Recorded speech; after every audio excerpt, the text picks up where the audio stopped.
Fala aí pessoal, sejam muito bem-vindos a mais um vídeo aqui no meu canal do YouTube, gente. Hoje eu tô trazendo pra vocês um vídeo que, de novo, não foi esse vídeo, na verdade, uma sugestão. Foi uma sugestão mais geral de algumas pessoas que acompanham o canal e eu decidi fazer. Basicamente, o que eu quero falar pra vocês hoje, tá? Eu quero falar pra vocês de 3R Petroleum, que é uma empresa de petróleo de capital aberto aqui na Bolsa Brasileira.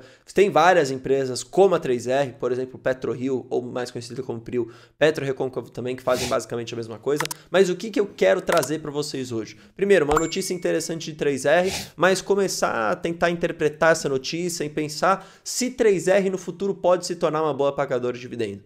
Vamos lembrar, tá? Empresas ligadas a commodities, quando bem geridas, quando conseguem aproveitar bem o ciclo de alta especialmente, conseguem gerar bom caixa, elas podem sim ter dinheiro disponível para distribuir via dividendo.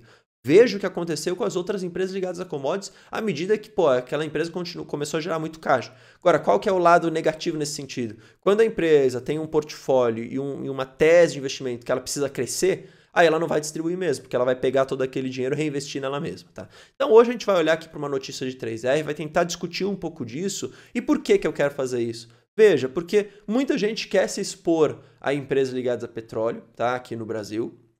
Mas às vezes muita gente não quer se expor a Petrobras por conta do risco político, e eu até entendo, eu até acho isso justo. E aí acaba optando por se expor a outras empresas, mas que às vezes podem não fazer parte de uma estratégia previdenciária justamente por não pagarem dividendo, tá? Então é isso que a gente vai discutir, fica até o final desse vídeo, tenho certeza que você vai gostar. Lembrando, tem 2 por dia, então volte aí, assista se você perdeu, deixa seu like, se inscreva no canal, mande o vídeo para alguém, tá? E ative o sininho também para você não perder nada, que a gente tá rumo a 100 mil inscritos. Beleza? E qualquer sugestão, óbvio, você pode deixar aqui no comentário, porque isso tem ajudado muito a eu conseguir produzir cada vez mais conteúdo. Beleza? Bora lá. Olha só essa notícia, tá? 3R Petroleum. Produção de junho indica ponto de virada para a petroleira e as ações saltam 7%, tá? Olha, além de Potiguar, que é um dos campos, já vou explicar para vocês, os dados demonstram a continuação de melhoria diária da produção do cluster Macau, o que animou o mercado. Vamos entender, gente, antes, só dar um contexto geral para colocar todo mundo na mesma página, tá? Quais que são as vertentes, como se fossem os segmentos assim, das empresas de petróleo? Você tem aquelas que de fato vão fazer a exploração do petróleo, que é no caso ali da Petrobras, tá? Então ela vai pegar, vai furar ali o chão, vai ver se tem petróleo, à medida que tem petróleo ela vai acabar produzindo a partir daquilo. Então ela tem o que a gente chama de risco de extração. O que é esse risco? Ela furar o chão, gastar uma baita de uma grana, porque aquilo custa muito, e não achar nada, tá? Isso, a depender do quanto de errado a empresa acaba fazendo, pode chegar que ela vai à falência, tá? Como já aconteceu casos passados, vocês já devem saber, enfim, se não souberam, enfim, é só você pesquisar aí na história que você vai ver algumas empresas nesse sentido. Não vou ficar falando aqui para não mudar muito o foco do vídeo. Mas basicamente, gente, qual tem um outro cluster, né? Uma outra vertente que a gente pode chamar de empresas júnior de petróleo. Qual que é a empresa júnior de petróleo? Basicamente, ela não tem esse risco de extração, porque ela não vai acabar furando o chão, mas ela vai acabar comprando os campos que a gente chama de campos maduros, que vêm da Petrobras, e ela vai fazer o redesenvolvimento desses campos. O que isso significa? Ela pega um campo que já foi produzido, que basicamente a Petrobras já tirou bastante ali do petróleo que existia, estou colocando em palavras bem básicas para vocês, e ela tenta como se fosse tirar uma gordura a mais desse campo, ou seja, redesenvolve para melhorar a sua produção, para continuar tirando ali barris por dia, que é um dos indicadores que a gente acaba acompanhando. E aí, basicamente, qual que é a tese em volta das empresas júnior de petróleo?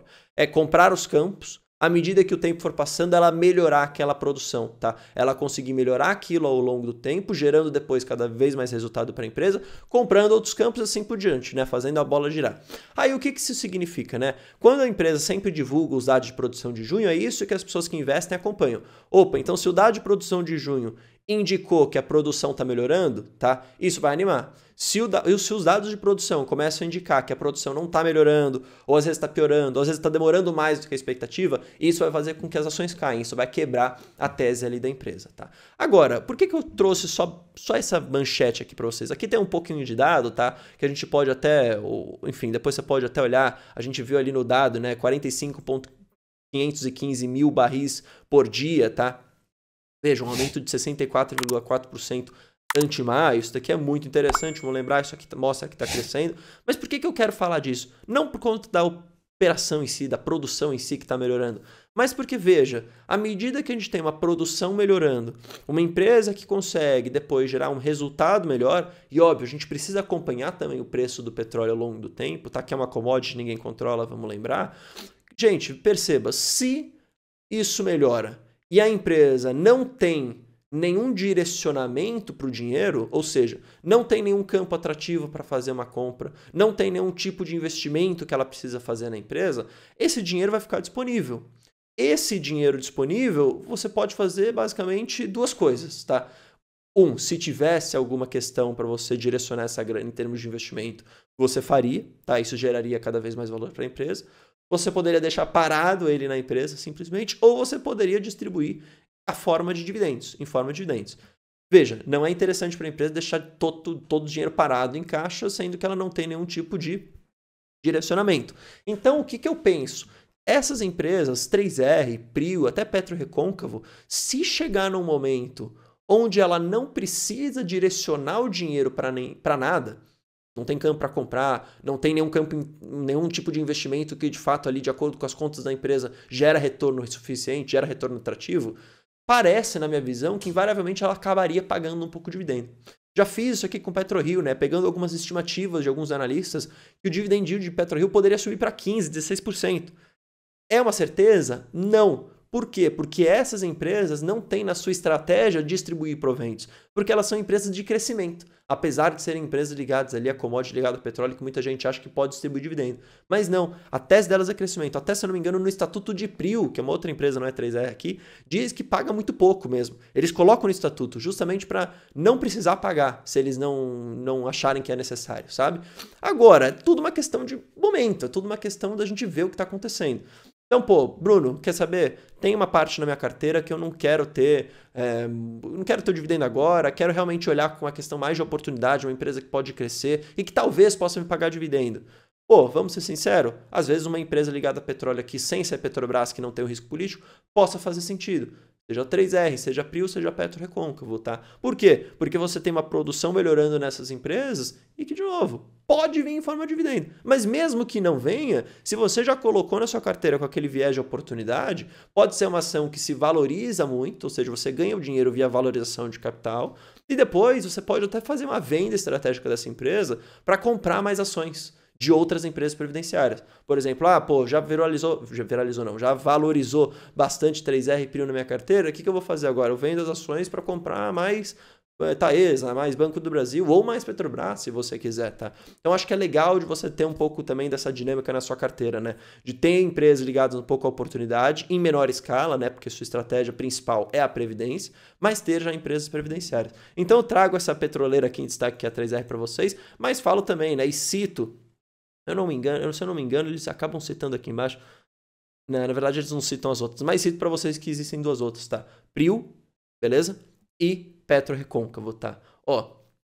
De acordo com o Itaú BBA, os dados operacionais de junho marcam uma virada para 3R, com os primeiros resultados da produção de Potiguar, que é um campo muito importante, levando a empresa a ultrapassar a marca de 40 mil barris de óleo equivalentes por dia. Tá? Além disso, os dados demonstram a continuação da melhoria diária da produção do cluster Macau, mesmo com as intervenções durante o mês. Tá? O BBA, que é o Itaú, tem uma recomendação acima do mercado, ou seja, uma recomendação equivalente à compra para 3R com preço-alvo, tá? De 82. Olha o potencial de alta. Aqui a gente fala preço-alvo porque, de novo, não dá para você fazer um preço teto, dado que não está na estratégia da empresa distribuir dividendo. Basicamente, ela não distribui, tá? Então, o preço teto basicamente não existe, não tem como você calcular direito. Mas olha o potencial que eles calculam aqui. Pode ser visto com viés de oportunidade. Olha o Goldman Sachs, preço-alvo é um pouco menor, 40 e 50, tá? Mas também, recomendação de compra, tá? Olha só, o Bradesco BBI, tá? Falou basicamente, a produção de junho não ofereceu nenhum revés, ou seja, não foi nada negativo. Forneceu uma imagem de melhor da capacidade atual, também uma visão positiva. Então aqui a gente tem, na verdade, um consenso entre os analistas de que isso está melhorando. De novo, esse potencial que ele indica ali de 170% é uma certeza? Claro que não, gente. Mas pode ser alguma pimentinha que você pode dar na sua carteira. Algo para se deixar no radar, entendeu? Nesse contexto que eu acabei explicando para vocês. Bom, espero que vocês tenham gostado desse vídeo. Se você gostou desse estilo aqui, comenta aí que eu acabo trazendo de outras empresas também, tá? Lembrando, tem bastante vídeo aqui no canal, então tem bastante coisa pra gente discutir. Se você puder, deixar seu like, comentar, se inscrever, isso ajuda demais, beleza? Até o próximo vídeo, valeu, falou!